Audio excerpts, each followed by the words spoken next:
Hi అండి. అందరూ ఎలా ఉన్నారు? బాగున్నారా? మేము కూడా చాలా అంటే చాలా బాగున్నామండి. నేను ఈరోజు వంకాయ రొయ్యలతో కర్రీ చేస్తున్నానండి. మొన్న మా వారు కొన్ని రొయ్యలు తెచ్చారండి. అవి కొంచెం పక్కన తీసేసి కొన్నిటితోనే ఆ రోజు కర్రీ చేశానండి. మిగిలిన వాటితో వంకాయ వేసి ఈరోజు కర్రీ చేస్తున్నానండి.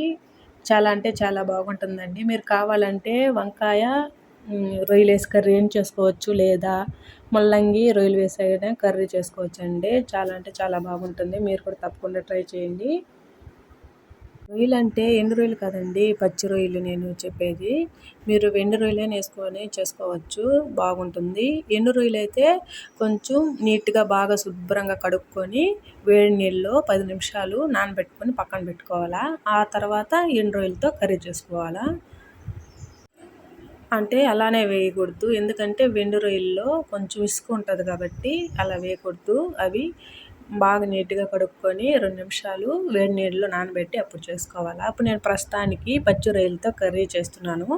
పచ్చి రొయ్యలు ఆల్రెడీ బాగా నీట్గా వలుసుకొని కొంచెం పసుపు, ఆయిల్, సాల్ట్ వేసుకొని బాగా ఉడకపెట్టుకోవాలి. ఉడకబెట్టుకున్న తర్వాత బాగా మొత్తం వాటర్ అన్నీ ఇంకిపోయేదాకా బాగా ఉడకపెట్టుకోవాలి. ఆ తర్వాత తీసుకొని పక్కన పెట్టుకొని అప్పుడు వాటితో కర్రీ చేసుకోవచ్చు. లేకపోతే నీచు వాసన అనేది ఉంటుంది, అందుకని ఈ విధంగా చేస్తారు. మీరు కూడా ఈ విధంగానే చేయండి. అలాగే నా ఛానల్ లైక్ చేసి సబ్స్క్రైబ్ చేసి ఫాలో చేయండి. సబ్స్క్రైబ్ చేసుకోవచ్చు కదండి ఒకరైనా. ఇప్పుడు రొయ్యలు వంకాయ కర్రీ ఎలా చేద్దామో చూద్దామా. ముందు టమోటా, ఎర్రగడ్డ నూనెలో బాగా వేయించుకోవాలి.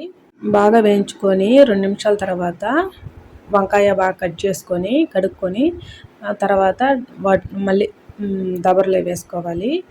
అవి మూత పెట్టి 2 నిమిషాలు మగ్గించుకున్న తర్వాత పసుపు, ఉప్పు, కారం వేసుకొని బాగా కలుపుకోవాలి. 2 నిమిషాలు కలుపుకున్న తర్వాత ముందుగా చింతపండు నానబెట్టుకోవాలండి. చింతపండు నానబెట్టుకున్న రసాన్ని తర్వాత పోసుకోవాలి. పోసుకున్న తర్వాత కొంచెం వాటర్ పోసుకోవాలి. 5 నిమిషాలు మగ్గించుకోవాలి.